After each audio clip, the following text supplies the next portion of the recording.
Hi everyone, my name is Eliza Nicole Mapago, and today we will discuss stoichiometry, and I'm here with my co-reporters. I'm Judy Luluse, and I will discuss molar-weight relationship.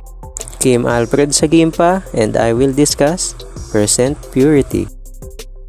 Hi, I'm Francis Abilar and I will be the one who will discuss the theoretical yield, percentage yield, actual yield, limiting, and excess reactant. Now, what about stoichiometry? Stoichiometry is simply the study of the quantitative relationships between the reactants and products in a chemical reaction. Meaning to say, stoichiometry is entirely a study or a topic in chemistry wherein we deal with the relationship, particularly quantitative relationship between your reactant and product within a chemical reaction. A mole is simply the amount of a substance that contains as many elementary entities, such as atoms, molecules, or other particles. Mole is simply a convenient way for us to express the quantity of substances containing very large number of atoms. Meaning to say, mole is simply a unit for us to quantify the amount of a substance that contains or are composed of atoms or molecules or any other particles that we may be ascribing or using or describing with on that particular substance. Our first example, we have 4.3 moles of phosphorus to be converted into its respective mass. So the first step is to identify the conversion factor between moles of phosphorus to grams of phosphorus. We need a periodic table of elements for this one. Based from our periodic table of elements, in every 1 mole of phosphorus, it is equal to 31 grams of phosphorus. We have 4.3 moles of phosphorus as our given. We multiply that with the conversion factor between moles of phosphorus and grams of phosphorus. You should always remember that whatever the given, always remember that whatever the unit of the given should always be the unit of the denominator. So therefore, between moles of phosphorus and 31 grams of phosphorus, what you will write here is 1 mole of phosphorus. And the one that you should write at the numerator is 31 grams of phosphorus. Cancel the unit of measurements, moles of phosphorus to moles of phosphorus, and what you will get is 133.3 grams of phosphorus as your final answer. Now let's try doing some conversion using compounds. If we have 3.3 moles of glucose, C6H12O6, what is its equivalent mass? Since we don't have a list or a periodic table for the mass for a compound, we need to first compute for the mass of 1 mole of glucose. So to do this, you first need to write the elements present in the compound. We have carbon, hydrogen, and oxygen. Identify their respective subscripts. We have 6 for carbon, 12 for hydrogen, and then 6 for oxygen. And then multiply that to their respective masses. So for carbon, the mass of a carbon, its atomic mass is 12 grams. For hydrogen, it's 1 gram. And for oxygen, we have 16 grams. Then, multiply and find their products. And then find the sum of the 3 products. So that means our conversion factor is in every 1 mole of C6H12O6, the mass is equivalent to 180 grams of C6H12O6. We can now use this conversion factor to solve for our question. We have 3.3 moles of glucose multiply using our conversion factor mole here, so therefore 1 mole of glucose is equivalent to 180 grams of glucose. And then 3.3 multiplied by 180 divided by 1 will give you 594 grams of C6H12O6. For our last example, let's consider this question. 545.12 grams of calcium carbonate, CaCO3, is equivalent to how many molecules of calcium carbonate? Since we don't have a direct source for the mass of a 1 mole of calcium carbonate, we need to first compute it. We identify all the elements present, which are calcium, carbon, and the element oxygen. Then identify their respective subscripts, 1 for calcium, 1 for carbon, and then 3 for oxygen. Then we will multiply them to their respective masses per element. For calcium, we have 40 grams. For carbon, we have 12 grams. And for oxygen, it's equivalent to 16 grams. Identify their products. And then compute for the sum of the 3 numbers. We can now use this number as part of our conversion factor, which is in every 1 mole of our compound CaCO3, it is equivalent to the number of particles, the Avogadro's number, 6.022 times 10 to the 23rd molecules of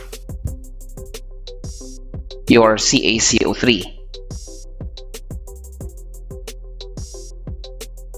which is also equivalent to 100 grams of your CaCO3. We have 545.12 grams of CaCO3. Multiply that using our conversion factor. This is the only one that we will be using because our concern is only moles, rather molecules, and the mass, grams. So therefore, you will write at the denominator, since this is in grams, you will write here 100 grams of CaCO3. And then on the numerator side, you will write the Avogadro's number, 6.022 times 10 to the 23rd molecules of CaCO3. CaCO3. And then solve for the equation. 545.12 multiplied with the Avogadro's number divided by 100 will give you an answer of 3.28 times 10 raised to the 24th molecules of CaCO3. And you already arrive at the final answer. Hi, my name is Kim Alfred Sagimpa, and I will teach you how to get the percent purity. In this discussion, we will talk about how to calculate the percent purity of a sample. First, we will start with the formula. Percent purity will show us how pure our sample is. In the formula, percent purity is equals to the mass of pure sample divided by mass of impure sample, then multiply by 100%. I have here a sample problem where 4.98 grams of CO2 is produced when diluted HCl is added to 11.67 grams of contaminated CaCO3. The balance equation is also provided. We only need to find the mass of the pure sample because we already have the mass of the impure sample, which is 11.67 grams. From the given, we also have 4.98 grams of CO2. We will use it to find the grams of CaCO3 to get the pure mass of the sample. First, we will begin from 4.98 grams CO2, then convert it into 1 mole of CO2, then 1 mole of CaCO3. Last is the grams of CaCO3.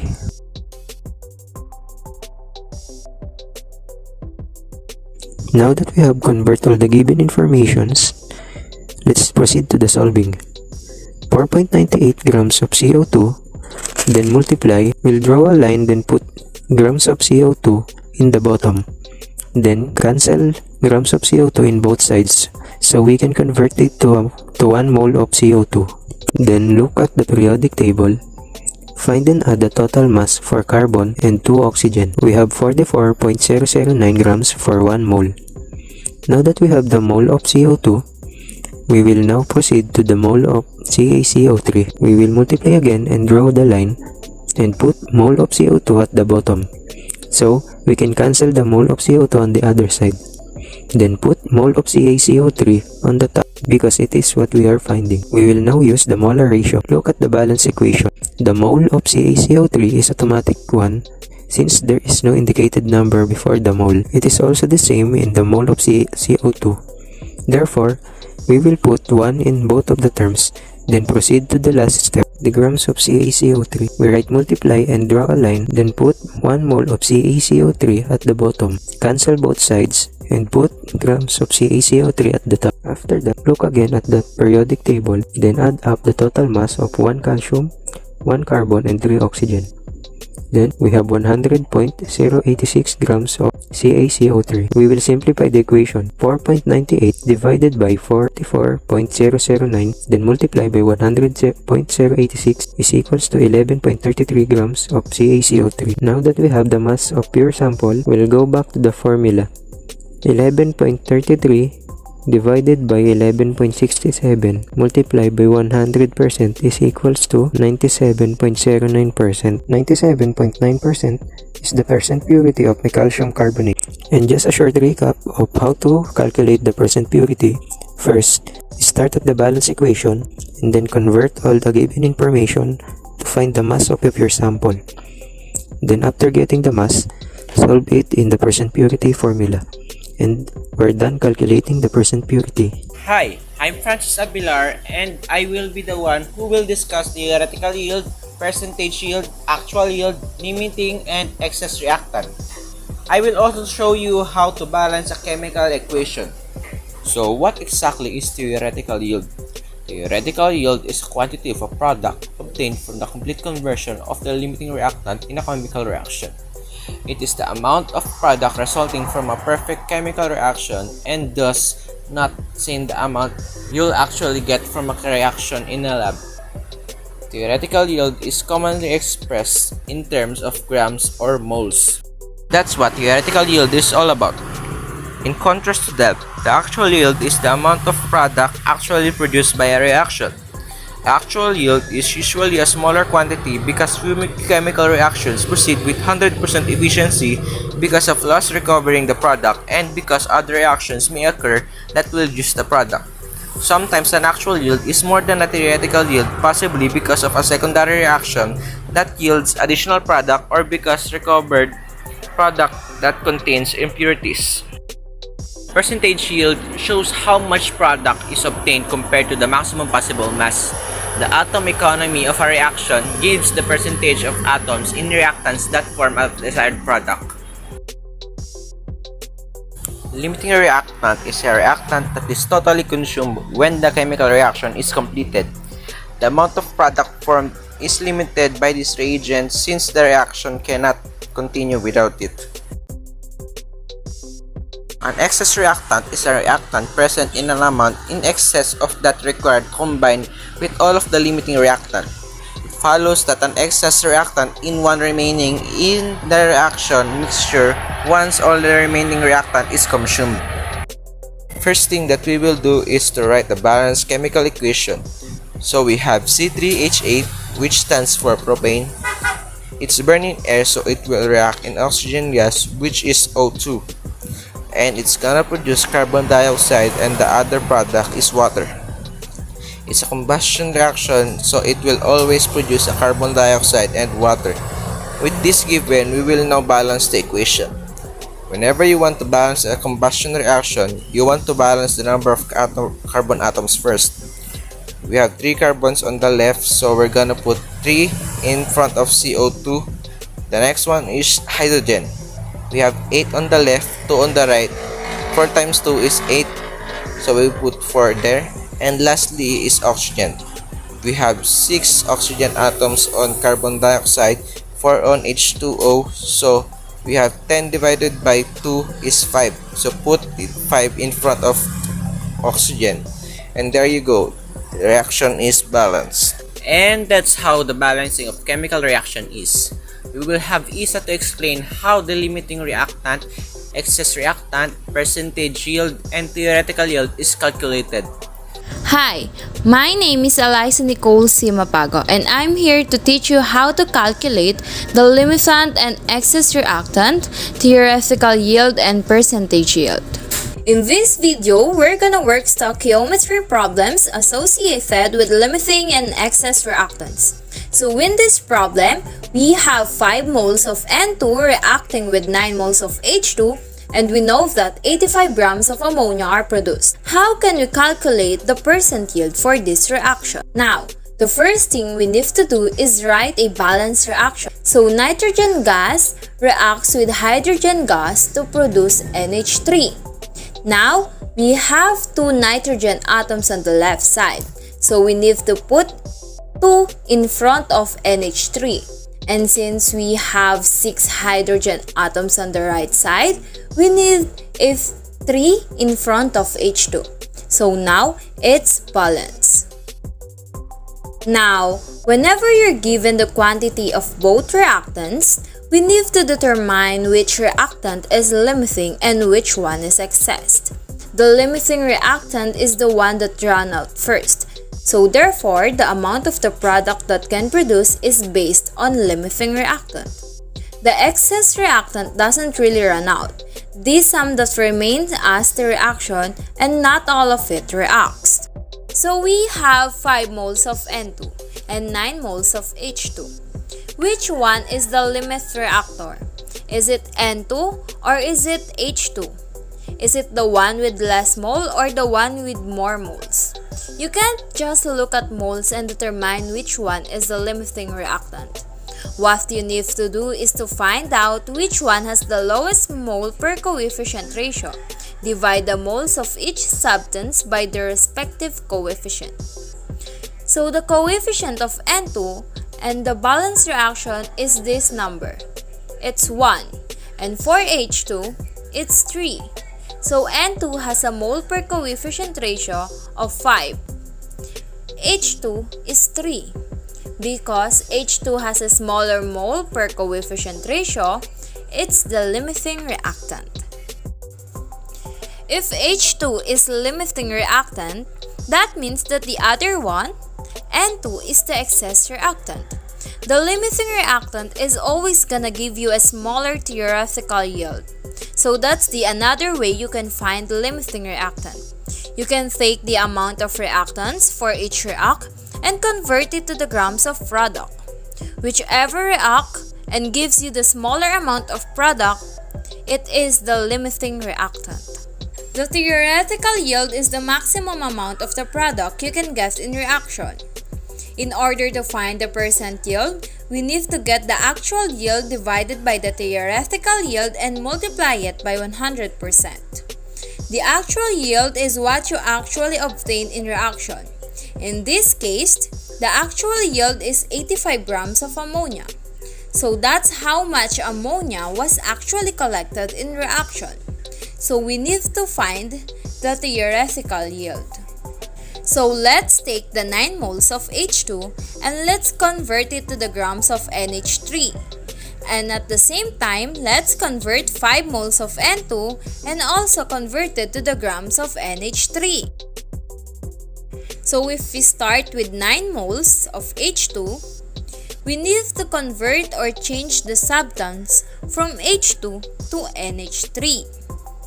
The only way to that is to use the mole ratio, which is 3 to 2. So for every 3 moles of H2 that reacts, 2 moles of NH3 are produced. So this unit cancel. And now let's convert moles into grams. The molar mass of NH3 is about 17. It's 14 for N and 1 for hydrogen and 3 of them. So, it's 17 grams per 1 mole. So, the unit moles of NH3 are consult. So, it's going to be 9 divided by 3 times 2 times 17. And you should get 102 grams of NH3. So, what this means is that if all of the 9 moles of hydrogen gas reacts, 102 grams of NH3 can be produced. That's the maximum amount of ammonia that can be produced in this reaction. Now, what about 5 moles of N2? Let's say if all 5 moles of N2 reacts, how many grams of ammonia can be theoretically produced? So, the molar ratio between N2 and NH3 is 1 to 2 ratio. So, whenever 1 mole of N2 reacts, 2 moles of NH3 will be produced. So, the molar mass of NH3 is gonna be the same. It's still 17. And so, it's gonna be 5 times 2, which is 10, times 17, and that is 170 grams. So, notice that the delimiting reactant will always generate the smallest theoretical yield, and the excess reactant will produce greater theoretical yield. So, by the time 102 grams of ammonia are formed, and all the hydrogen gas has been reacted. Now, if there is no more hydrogen gas left over in reaction, the reaction comes to a stop. So that's why the excess reaction will never give you the correct theoretical yield. And now we have the theoretical yield. Now we can calculate the percent yield.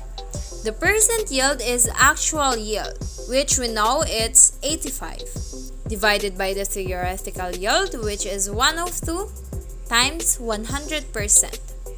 So the percent yield for this reaction is 83.3%. So now, sometimes you may need to calculate the amount of excess reactants that remains. So let's assume this reaction goes to completion, and let's say all of the hydrogen gas reacts. How many moles of N2 will be left over after the reaction? How can you find the amount of excess reactant that remains? If you want to find out how much remains, let's start with the 9 moles of H2. We're gonna see how many moles of N2 will completely react with 9 moles of H2.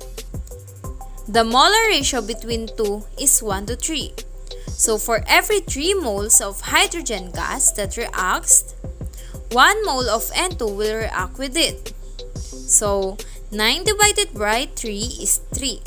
So therefore, 3 mole of nitrogen gas is consumed in this reaction.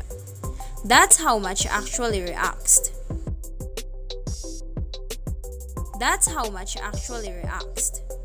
So, if we have a total of 5 moles of N2, 3 of them reacts. That means there's 2 mole of N2 remains.